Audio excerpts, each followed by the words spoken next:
Өнөөдөр хэдүүлээ юу их вэ гэхээр би short видеонууд хийж байгаа штэ.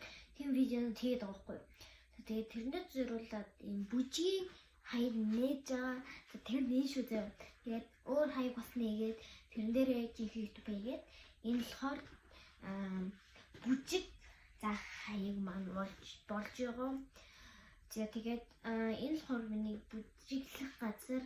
Тэгээд энэ болохоор ингээ амар гоё нар тусдаг болохоор надад таалагдаад тэгээд ер нь бол ингээд танаа ингээд камер тутахаар үнтэй. Тэгээд ингээд яг бүжиглэхдээ ингээд бичлэгээ ингээд тавиад хийвэл амар гоё. Тэгээд студиэрээ болгож мэлчид ер нь гоё ягаа. Энэ болохоор болохгүй. Тэгээд чинь энэ болохоор бүжиг студи гэсэн үг. За би харуулъя л да. Энэ ингээд бах ингээ юмнууд байгаа. Энийг энэ зурчих баха. За тэгээ энэ чанаа ингээд камерад нэр тавьчихна. Ингээд тэгэхэд ямар юм бодсож байгаа. Тэгээд хайда энд бас сууж агаад тэг шорт видеонууд хийхдээ ингээд чанаа бас хийх болно.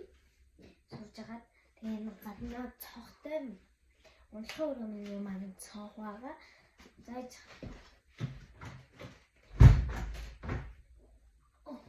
би хацдаг ба. Тэгээд ер нь бол өнөөдрөөс эхлээд short видеонууд маань орж ирж байгаа. Тэгээд энэ бичлэг маань no edit заяа. No edit. Тэгээд та нар маань edit хөөж гисэн үзэж байгаа бол маш их баярлалаа. Тэгээд дараа нь бүр сургалтыг хийнэ. Бай бай.